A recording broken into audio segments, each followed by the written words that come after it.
خیلی زنک دخترها رو ببینید زمانایی که خیلی زمان شده همه همیان همین تلویزیون تلسیالا وایرون کردگیان دخترها دیگه شرم و حیا نمونده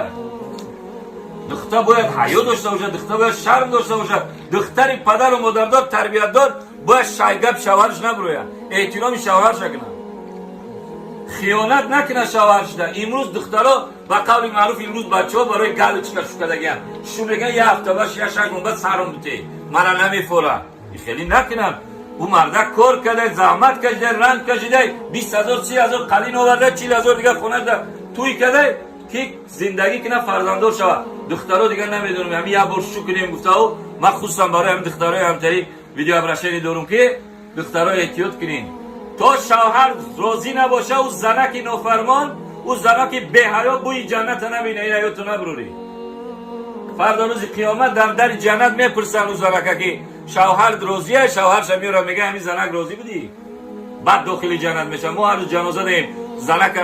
زنک میمره شوهرش میگه که همین زنک راضی پیلش که داخل جنت شوه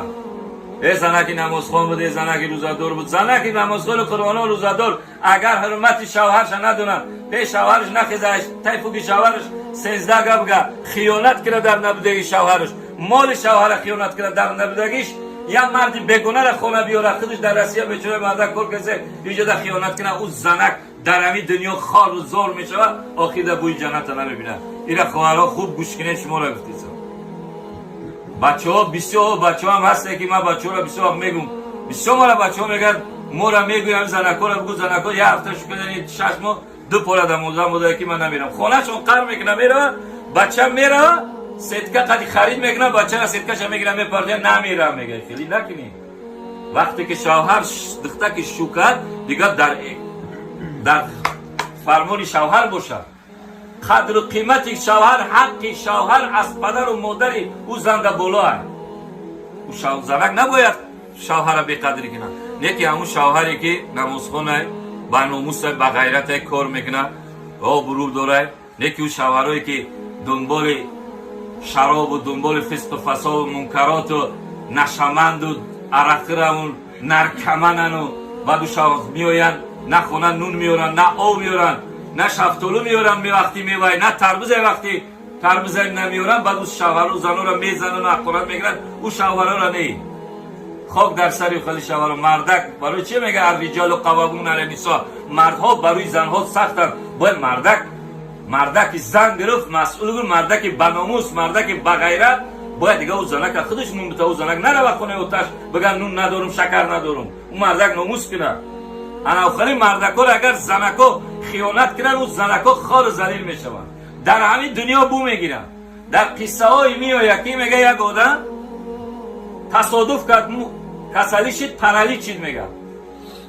میگه بعد چند سال پرالیز شد در 2 سال بعد میگه او بدبختی زنش میگه با دادری همین مردک ساز گرفت در او خونه میگه بدبختا کاری حرام انجام میدادن ای اکش آواز یو را میشنوید گفت بدبختو همین کارا میکنیم برین یا جای دیگه کنین با او دختر همون زنک بی حیای بی شرمی پدنالت حرامی به پدر و مادر با قطعی دودری میگفته ای تو اگر تو کسلی چو میگنی از مبرم اگر برنده غریب کنم تو اوزه آبوری تو میروه بعد میگه همین آدم اکی نقص میگنه کارگراش میگه همین آدم خبرگیریش رفته گفت گریه کرد گفت دادرم قطعی زنم منمی کاره در دولان روبروی من میکنن من میگم شونم خیلی میکنن میگم خیلی دستکوش بالو کرد میگه یه دستش پرالیشه میگه گفت ای خدا همین زنی من بم بره بو بگیره بو مردم نفهمن که جنازهش بیویم دویم گفت همین دادرم خدا گفت در همین کوچه ها دیوانه شود گفت با کسری روحی بگرده همین خیلی همشید میگه این مردک مرد میگه زنش میگه مردک 1 هفته خونه بگیرد میگه بعد اومدن فهمیدن این دادرش میگه این همین طور زیر اصولا را در راه میگه دیوانه شده میگش میگه دای انمو اکش گرفته بود هر زنی که خیانت میکنه مال مردک میخری در خونه مردک زندگی میکنی دخترش فرزندش پدنالت میگوی این خیانت میشه چی برسن مالش برآوردن در نبودگی او مالی خونه را میبرون میتا تقسیم میکنه فردا میکنه دادر خواهرش میتا یا که بدون اجازت شوهرش میبره میره و بدون اجازت شوهرش مال خونه میبره او خیانت کرده اینا بدون که او زنک خواهی حساب میشه تا مردک نبخشش چی نمیشه خواهرای محترم احتیاط کنین، دویز شوهر بگیرین. شوهر قدر قیمتش بسیار بالاه. شوهر اینقدر قدر داره که رسول اکرم صلی الله علیه و سلم حدیث مکثرش در فرمود که اگر گو غیر خداوند اجازت میبود سجده دادن، من فرمان میدادم که پیش شوهراتون در کد نماز بخونید. نه که بجز خداوند جایز نیسته. پس خواهرها شما هم اخلاق رفتارتون را خوب کنید، پدر و مادر شوهر را احترام کنید، خواهر و اپای شوهر را احترام کنید. شما هم روزی میشین خشتومن میشین، بچه‌تون از زن میتین، همین خلقتون رفتار میکنن. میگم مزن به در کس با انگوش که میزند به درت موش. زنی در یک کس زدی گندم کردی گندم میگیری. دعای خسر خشتومن تا بگی بچم خدمت که شوهر در چیه طاقت که سخته، زندگی سخته. مادر من حضرت عایشه رضی الله تعالی عنها میگه ما 20 روز دیگی ما میگه چیره ندید، روغن ندید.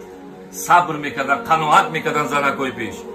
شوهر در بازار کار میکنه، عربه میکشه یا که در مغازه در هر کاری میکنه. شما خواهرای عزیزان گوش کنین، حرمت کنین، برکتتون میته. انشالله خداوند در پیری بچه میته که هم خیل بای و دولتش میکنه، در بهترین خانه و بهترین زندگی را میتین. خداوند کریم ای غنی همه را میته، یکی به شرطی که شما خیانت نکنید. زنکار اگر گفت شوهر که بدون اجازت ما مدن رسیه نره خانه تو نره، همون دولت چه نگاه، ثروت چه نگاه، خانه و در چه نگاه، بدون اجازت شوهر مرد نامحرم خانه ندروید. خیانت نکرد خداوند تبارک و تعالی همین خواهی نه خدا دوست میدونه نه مردم نه شوهر. اگر دختر جنجالی، دختر گبگردانی، دختر چیزی باشی که پاک دامن باش، دختر عفیفه باش، دختر صالحه و لوی دامن تا کسی نه قمیده باشه، او شوهر تو را دوست میدونه. او شوهر نه که اگر 100 دختر حیله‌گر شتا باشی و ساتر کرده باشی و حرمت کنی، نه که در نبودگی شوهرت خیانت کنی، او را خدا دوست نمیداره، او شوهر هم دوست نمیداره. غریب و دزدی پشتی پسی داره. یه روز نه یه روز سالای پیش خدای نشون نده یک کس ماشین میزد، یک کس یک آب بچه میمورد یا یک کار میشید، مردم تری آوازه میکردن. اینا پدرش غریب کرد، خدا نشونش داد.